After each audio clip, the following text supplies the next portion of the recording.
Chicago Bears rookie minicamp is this weekend, and the team has some really intriguing undrafted rookie free agents in the building. And the composition of the young guys they've brought in tells us a little bit more about how and what Ryan Poles is looking for to add to this young roster. You are Locked On Bears, your daily Chicago Bears podcast. Part of the Locked On Podcast Network, your team every day.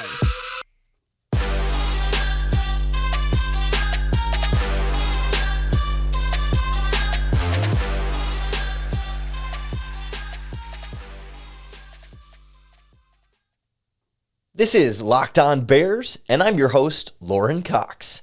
I'm here to bring you your daily, in-depth Chicago Bears news and analysis. You can follow me on Twitter at CoxSports1. You can follow the podcast on Twitter at Locked On Bears. You can like Locked On Bears on Facebook. Join the Locked On Bears Facebook group for even more Bears talk. And make sure you hit that subscribe button on the Locked On Bears YouTube channel to keep up with all of our video podcasts as well. Thanks for making Locked On Bears your first listen today. On the show today, we get to know some of the other players added to this Chicago Bears roster, mostly signed as undrafted free agents, plus a couple of guys that have been brought out on rookie minicamp tryout basis, just to kind of see like some of the more intriguing names of guys that weren't used on those 11 draft picks, although they'll also be involved in this minicamp, and kind of get to know where there's could be some potential here and some themes, some trends that we can take away for the greater Bears roster and how this new regime, this general manager, this front office are looking to add to this roster, the types of players they're looking for and kind of where they might see needs for more specific young players.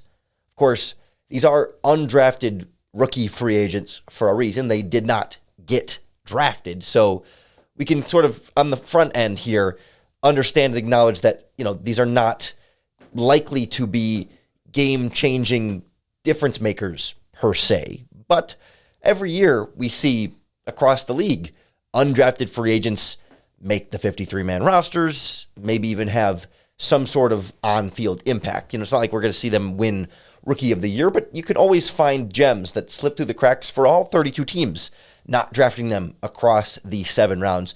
And there's a handful of names that kind of stand out for me right away as far as like undrafted free agents signed to the Bears roster that stand out for me. And I guess briefly, before we get to the actual rookie undrafted free agents just brought in the organization, they also claimed a wide receiver on waivers, most recently from the Kansas City Chiefs, Chris Finke. He's a former undrafted free agent himself just 2 years ago now out of Notre Dame. He was a college teammate of Cole Kmet's at Notre Dame, a fairly productive wide receiver there, a playmaker, and I think, he kind of earned himself a little nickname in there as well. But a guy, he was originally signed by the 49ers as an undrafted free agent in 2020, kind of spent that first season more or less on and off the practice squad.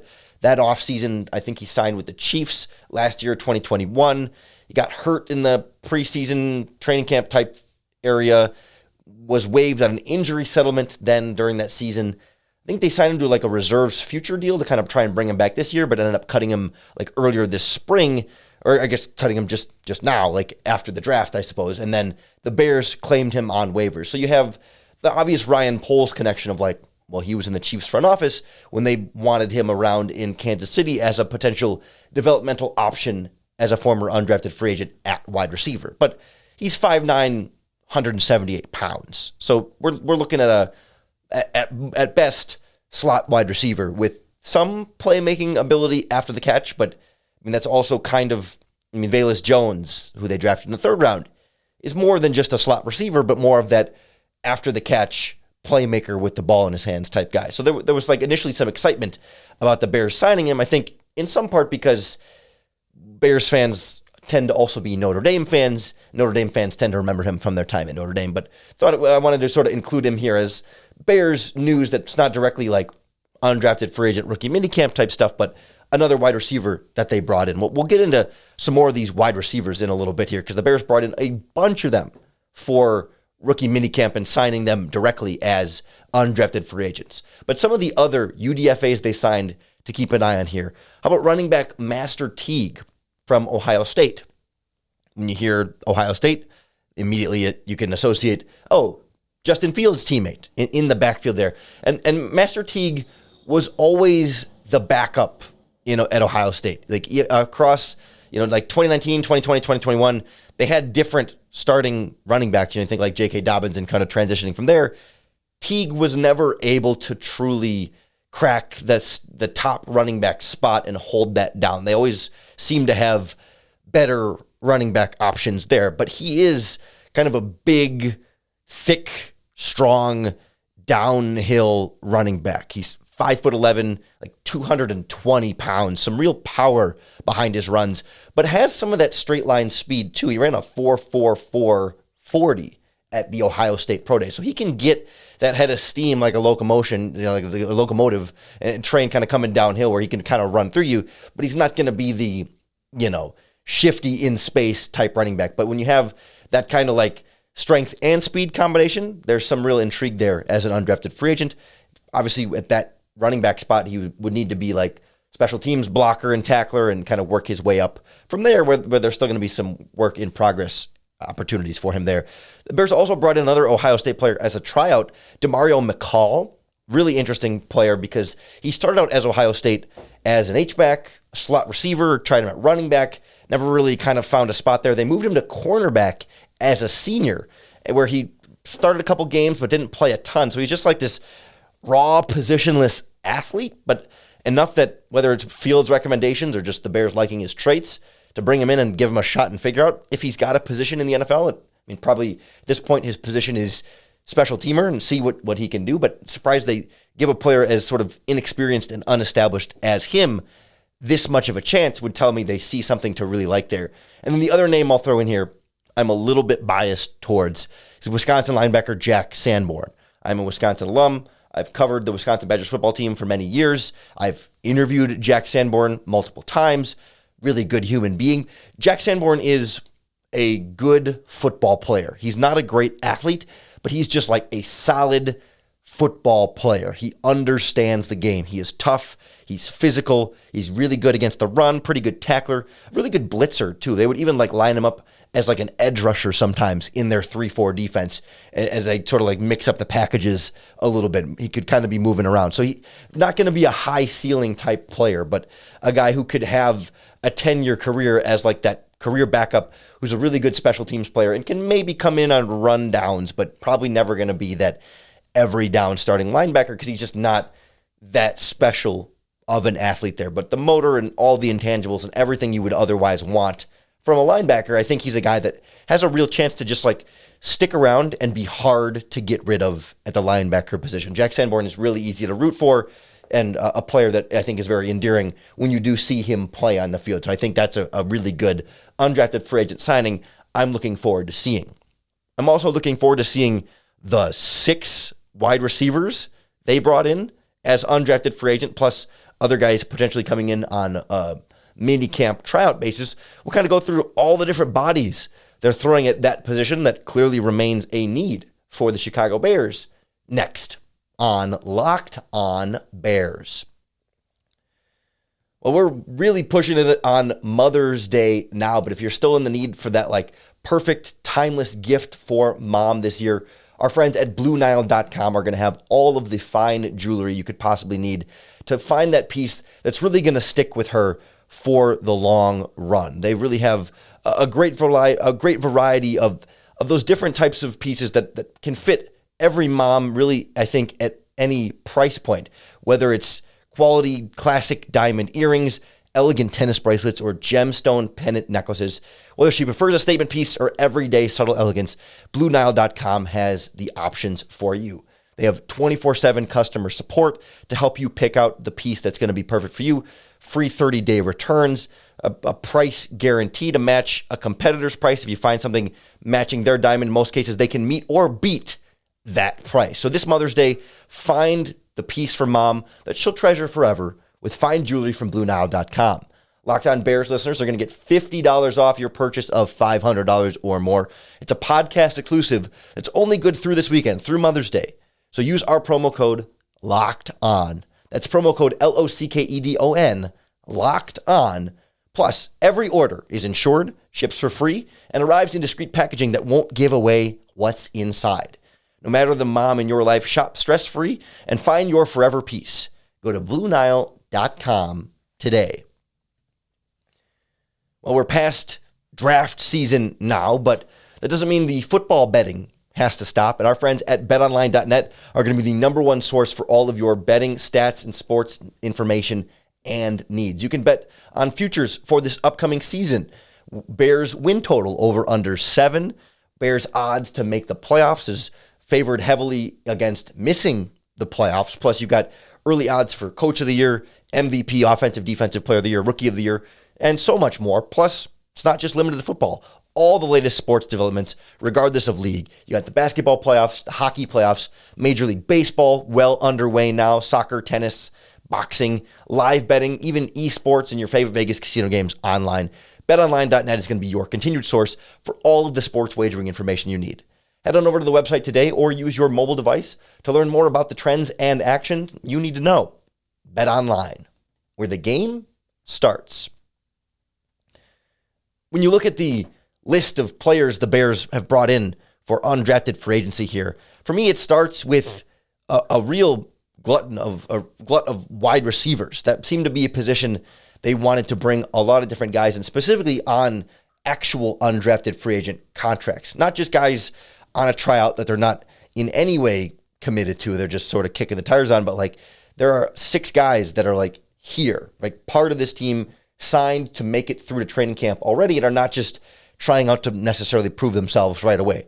Doesn't mean they won't still like cut somebody after training camp or rookie minicamp and move some pieces around, but like it's a fairly intensive addition of undrafted free agents at that spot that still remains a need. And of course, like offensive line also remains a need for the Bears, but like they used 4 draft picks there, so they're not going to then, I think, use as many undrafted free agents. But there's quite a variety of shapes and sizes of wide receivers, but there's also a couple of trends that are pretty obvious here when you look at the 6 guys that they brought in. First of all, there's Savon Scarver from Utah State. Barely played on offense at Utah State, but holds the conference record and I think tied the NCAA record with 7 career kickoff returns for touchdowns. That's really like the full story. I mean, it's not the full story, but like that's the main story for Scarver. Like he was barely an offensive weapon for them, but just like potentially an elite, certainly an elite college kickoff return man. And Bears bring him in and say, all right, we'll see what he can do. See if there's enough potential special teams value there for him to be somebody to kick the tires on and say, screw it. Who cares if he wasn't a super productive wide receiver? Can he give us that value on special teams that's still worth potentially a roster spot at some point down the line? Perhaps. Then there's Kevin Shaw from Liberty. He was one of Malik Willis's wide receivers coming out of Liberty, of course.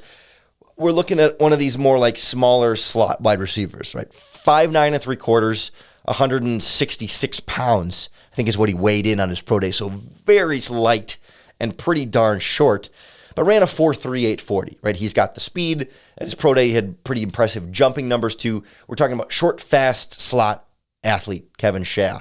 And he's one of actually like 3 players from Liberty the Bears have brought in. I don't know if this regime has some kind of connection to Liberty or if just like Hugh Freeze's regime has set them up to be better pros or whatever it is. But for some reason, quite a few Liberty players in this mix for the Bears, but Kevin Shaw, the one at wide receiver. Then there's Landon Lenore from Southern Illinois, really a pretty productive wide receiver down there. And, I'm not like dumping out of the water, but I think he had like 800 yards and quite a bit of touchdowns in there.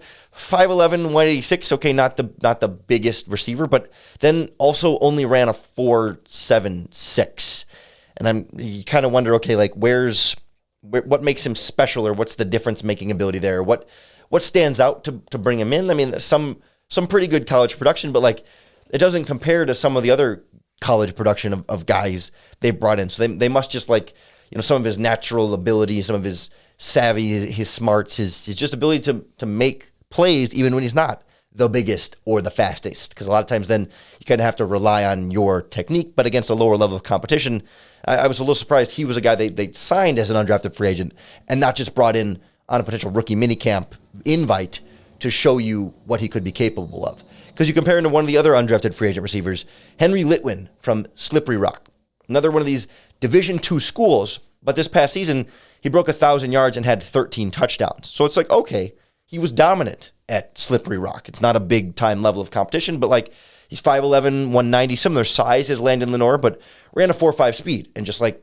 a 4.5 40, and dominated a lot of the competition at Slippery Rock. So yeah, sure, bring him in, see how well he adapts to playing at a higher level of the NFL competition, and see if that production and some of the things he did well are able to translate to the next level. That one makes a little more sense to me than Landon Lenore, who just didn't quite have some of the same things that stand out in a lot of that same way.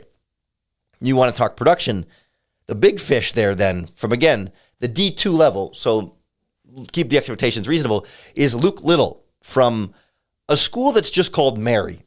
And Mary University, I can't tell you, I don't know a single thing about Mary. I thought it was like William and Mary and there was a typo, but no, it's just apparently called Mary University or University of Mary or Mary College. I'm not sure. It's just called Mary.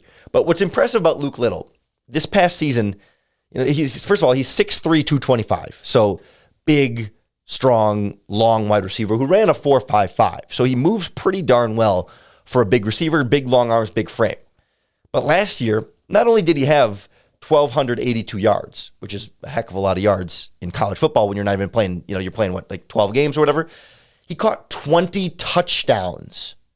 20 touchdowns to go with almost 1,300 yards. Yes, Division II level, but you take insane production with legitimate 6'3", 225 height and legitimate 4.55 speed. And all of a sudden, that's the small school wide receiver that I am certainly intrigued with. There's another guy here too, a Cyrus Holder from Duquesne, who's a similar type of skill set build, 6'2 3/4", 200 pounds, ran a 4.47. Both Holder and Little are big, strong receivers who ran pretty well. But Luke Little from Mary had 20 touchdowns last season and almost 1,300 yards. Give him a shot. See what can happen. Those are the six guys. And if you look across the six, have you deciphered the theme yet?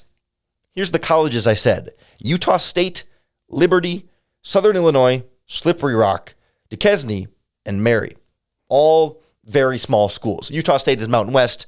They're they're Division I, but and Liberty's too, but Mary, Duquesne, Slippery Rock, Southern Illinois, these are all small school, non-Power 5 wide receivers. The Bears brought in a bunch of these small school guys and actually signed them and said, all right, let's see what you can do against the big boys. And maybe one of these guys with great production or a good physical skill set, one of them can can make that transition and make a nice jump there and bet on those tools to still work well against a potential NFL competition.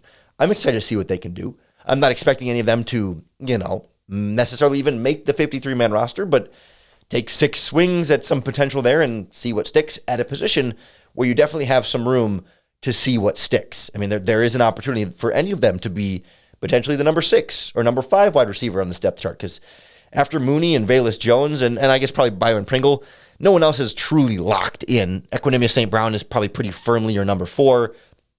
From there, David Moore and Daz Newsome are your 5 and 6, but they're not really guaranteed anything. You got Simba Webster, and of course, we talked about Chris Finke earlier. There's some guys there, but there's a real opportunity here for some of those guys to come in and say, okay, you had 20 touchdowns in college. Can you get us 2 this season? That'd be great for an undrafted free agent coming from the Division II level. It probably seems a little bit unlikely, but let your wide receiver coach try and develop these guys and see what happens. It's clearly one of the positions the Bears put a pretty big emphasis on with these undrafted free agents, but it's not the only spot they threw a lot of bodies at. We'll kind of look at where the Bears seem to be valuing bringing more young players in and what it might say about the state of the roster next on Locked On Bears.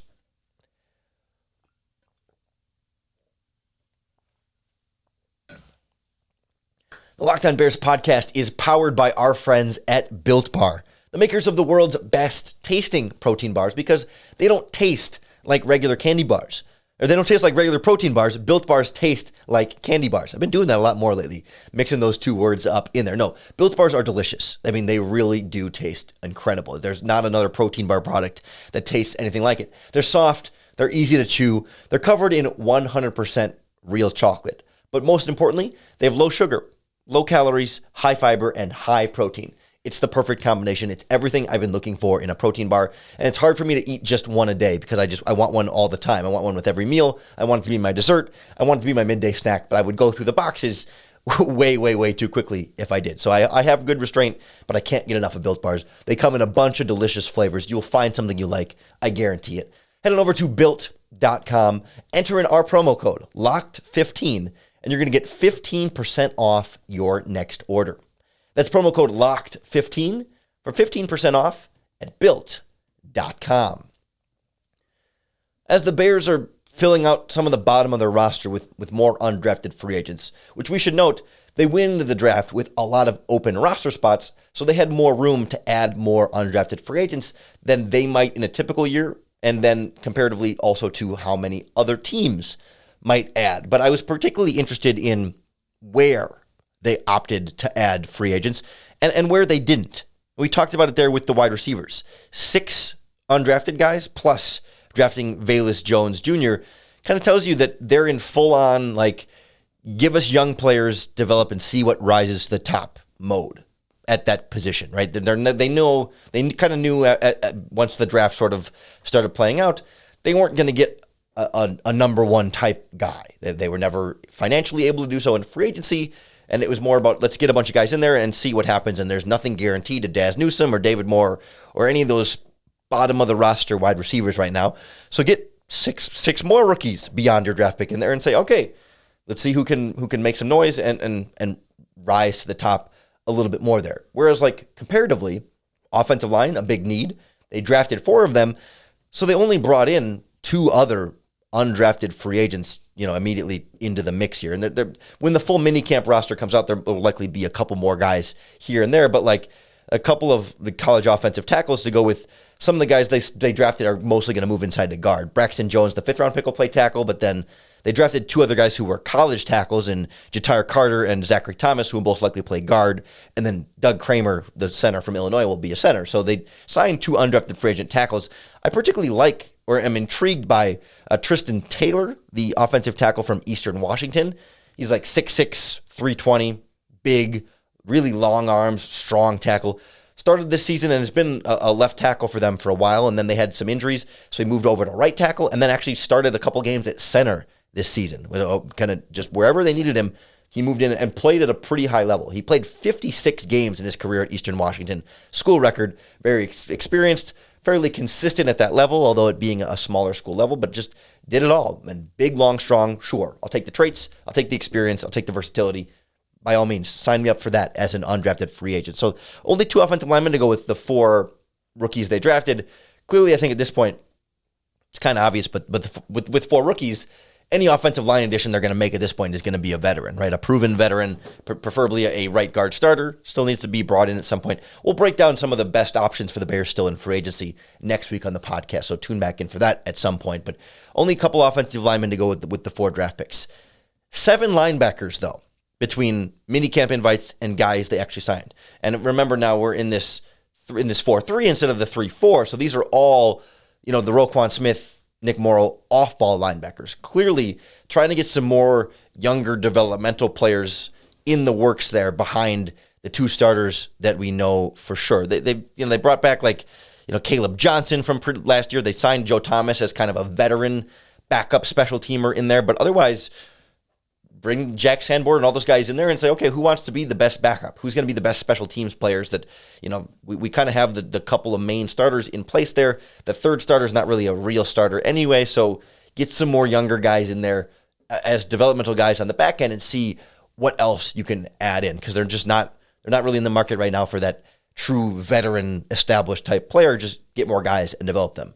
You're looking in the defensive backfield, the secondary, 10 of them brought in, plus 10 when you include the Ohio State kid that we talked about earlier, McCall, who is barely a cornerback, more just like an athlete, but he would sort of be the 10th there. But, a bunch of cornerbacks and a couple of safeties in there as well. Like, they're clearly still trying to get even more young players, because that's what the cornerback position is literally full of. It's Jalen Johnson, Kyler Gordon, and Tavon Young are going to be your top three, and then open competition. Prove yourself. Thomas Graham, Duke Shelley, Kindle Vildor, some of the guys from last year, Michael Joseph and Greg Stroman, like Lamar Jackson, who they signed this offseason, and then a bunch of undrafted free agents. It's open season. Whether you're currently an undrafted rookie or a late-round pick from a couple of years ago or an undrafted free agent from a couple of years ago, if you're not Jalen Johnson, Kyler Gordon, and Tavon Young, you're not promised anything this year at this point. Like, you earn it. All those guys are going to have to earn it, and they brought in a lot of competition to just find out who the 3 or 4 best young guys are going to be.